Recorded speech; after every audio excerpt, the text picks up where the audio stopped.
Session 8, The Worry Buster. One of the great aims of life is to achieve your own peace of mind. And the reason why so few people have peace of mind is because they don't set it as an important enough goal. And if they do, they don't take the time to understand what stands between them and peace of mind.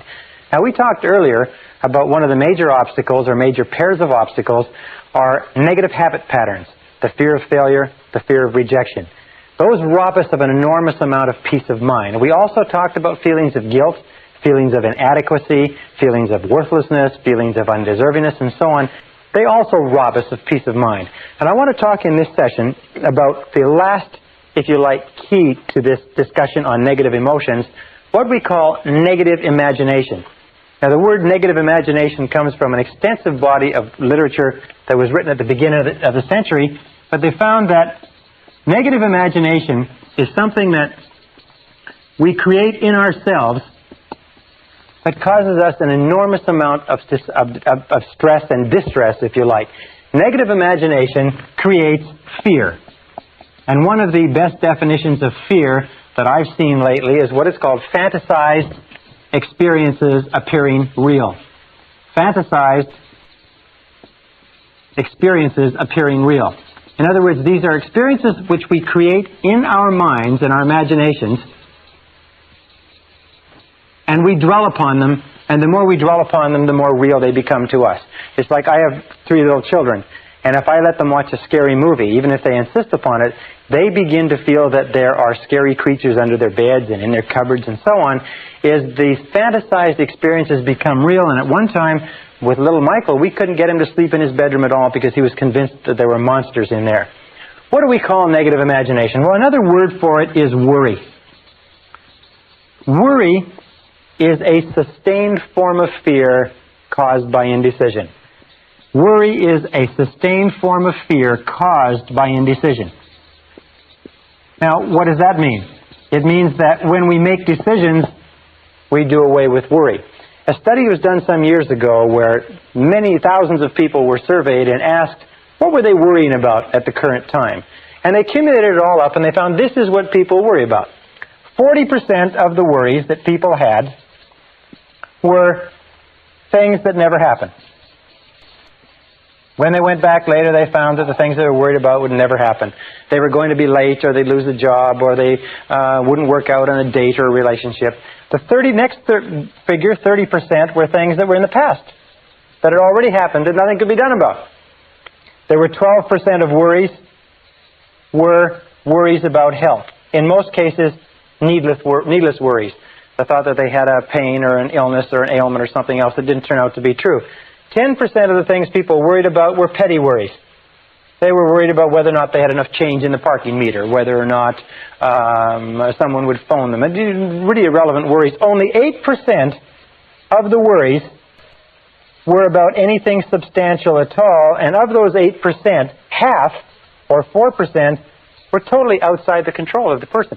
They were worried about whether Red China would invade northern Vietnam and things like that. I think things that the person could have nothing to do about anyway. So basically, the research shows that as much as 96% of everything that we worry about or more is irrelevant. It never happens. It's not worth worrying about at all. But where does worry come from? Well, worry comes from a worry mentality. As a matter of fact, if you were brought up in a family where your mother or father was a worrier, they worried all the time, then you're probably a worrier too. It's a conditioned response. You saw them worrying, you want to be like your mommy and daddy because they're the most important people in your world, so you worry too. And I've seen little kids 4 and 5 years old that are really good, accomplished worriers, and they and their parents will sit together and worry, even though there's nothing involved. But it's fantasized experiences appearing real. Our job is to eliminate worry, and I'd like to give you 2 or 3 simple ideas that you can use. Number 1, which is one of the most popular of all, is just simply this. It's live one day at a time. Live one day at a time. Just don't worry about what might happen tomorrow. Don't worry about what may happen a year from now or 6 months from now. Just do the very best you can right now. There's a beautiful line from Teddy Roosevelt. He said something to the effect that do what you can where you are with what you have, and don't worry about the rest. Do what you can where you are with what you have, and don't worry about the rest. Live one day at a time. Just worry about getting through today and taking care of today. And as the Bible says, let the morrow take care of itself. Sufficient unto the day are the cares thereof. Number 2 key to dealing with worry, and I have an enormous number of challenges that I face in my business life, is get the facts. This is so important. Get the facts. Not the apparent facts, not the quick facts, not the facts that seem obvious, but get the real facts. Take the time to look into a situation and find out what the real truth of the matter is. I have found that most worry situations evaporate if you get enough facts. You hear that somebody has done something or not done something. You hear about a change in your business or your personal life or change in one of your relationships. Find out. Call the person. Find from the right information source the answer, and you'll often find that the facts eliminate the worry. Most people who worry are people who would much rather worry than take the time to ask and find out what exactly is going on. Ask people, do your research, do your reading, do your homework, get the facts. One of the most important requirements, by the way, for your success in business or any other thing, any other field of endeavor, is to get the facts that you need so that your answers are accurate and up to date. Now, the third method is what I call the worry buster. The worry buster is a word or an expression that came from one of our graduates. He said this expression literally saved his business and saved his mental health. It's one of the simplest of all techniques, and it is just dynamite. It consists of 4 steps. All right, step number 1 is when you have something on your mind, define it clearly in writing. Define it clearly in writing. Sit down, take the time to write it out, and say, what exactly is it that I'm worried about? And sit down and write it out. I am worried about this, and describe the situation exactly the way you see it. In medicine, they say that accurate diagnosis is 50% of the cure. Accurate diagnosis, defining it clearly in writing, is 50% of the cure.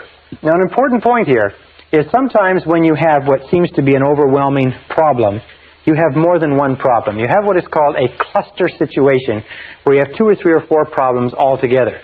If you define it clearly in writing, sometimes you can write it out, 1, 2, 3, 4, that there are several little problems that are all together that are worrying you, and sometimes if you eliminate one of those difficulties, the rest of them evaporate. Sometimes one problem in a cluster of problems is the key, and all the others become irrelevant. So be alert to that, but define it clearly in writing. Number 2 is once you define it clearly, this is the key. Determine the worst possible outcome. Determine the worst possible outcome.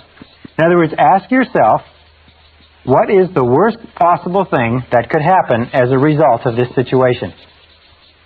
Left to itself, if the worst happened, what would it be? Determine the worst possible outcome. Now, an interesting thing happens here.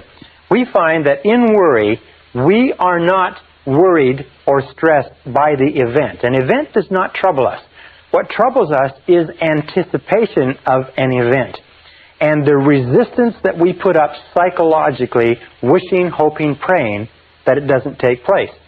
If psychologically we determine the worst possible outcome in writing, and you say the worst possible thing that can happen is this, and we make it concrete and we put it down on paper, you will find a remarkable thing. Your worries disappear. They just seem to evaporate as soon as we define the worst possible outcome. The stress comes from not wanting to face what it could be. We talk about this later, but it's the psychological phenomenon of denial. We deny, we don't want to put off. For instance, you have an investment, and the investment is getting worse and worse. So you have to say to yourself, what's the worst thing that can happen with this investment? And the worst thing is that you lose it all. Once you say, I lose it all, suddenly you're not so worried about it anymore, because, it just may happen. The third step, or let me go back a second, with regard to a relationship. Sometimes we're in a relationship that's very unhappy, and we say, well, what's the worst thing that can happen here? The worst thing that can happen here is that you lose the relationship. The relationship disappears. Then you have to ask yourself, will that kill me? Will the loss of the investment kill me? Will the loss of the job kill me? Will the loss of the relationship kill me? And the answer, of course, is no. You will recover from the loss of almost anything. So number 3, by the way, there are many people who get and have the signs of cancer, but they won't go to a doctor because they don't want to know. The stress of not knowing actually exacerbates the course of the disease, and finally when they do have to go to a doctor, it's gone so far the doctor can't save them. But the stress of not facing the possibility keeps them away from a doctor long past the point where a doctor could help them. Number 3 is resolve to accept the worst should it occur.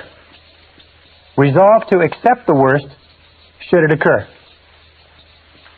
This is not passive and this is not fatalistic. Just say, if nothing could be done and this were to happen, I will accept it. I have a saying which I use that is, what cannot be cured must be endured. What cannot be cured must be endured. So you say, well, all right, if this happens, I'll accept it and I'll learn to live with it. I'm not going to let it break me. I'm not going to let it kill me. And then number 4 is begin immediately to improve upon the worst. Begin immediately to improve upon the worst. What does that mean? It means you now accepted that it might happen, and you've now decided that you will live with it should it occur, and now you do everything you possibly can to work back and make sure that the worst doesn't occur. In business, by the way, this is called the minimax regret analysis. It's minimizing the maximum regret.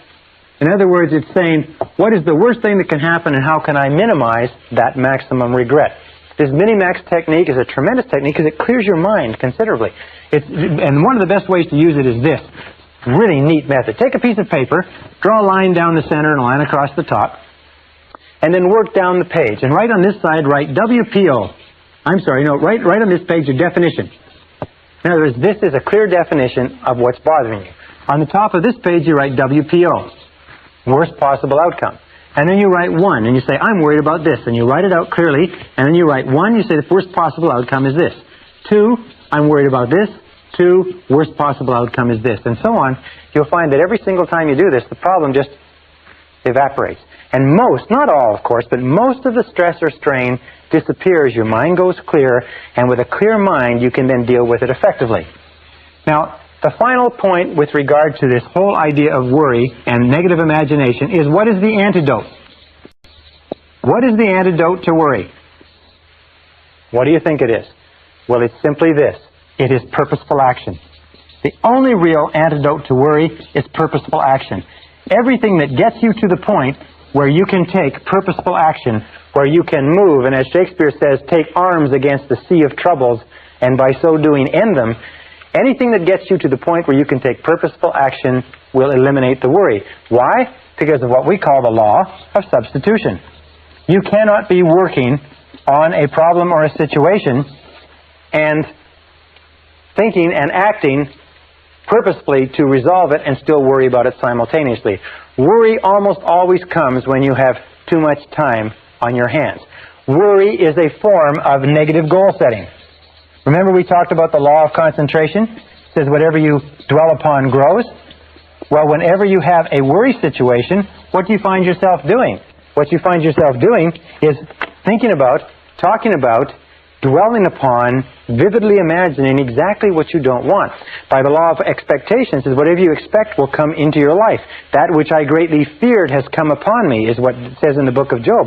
Or the law of attraction says you will attract into your life the people and circumstances in harmony with your dominant thoughts. The reason why we're taking a whole module to talk about worry is this, is that there are some people who don't worry about anything. This method, by the way, of determining the worst possible outcome, the worry buster, is also a tremendous method for decision making. When you go into any situation where you have to make a decision one way or another, the first question you should sit and ask, once you've analyzed it, is what's the worst thing that can happen?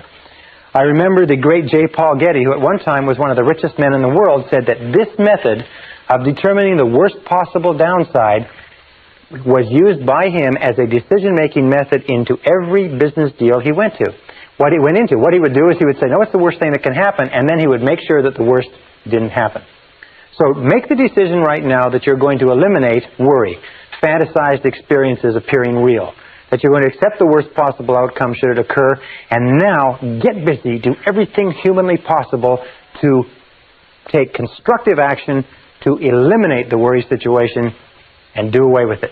That's the key to eliminating the final of the worst of our negative emotions.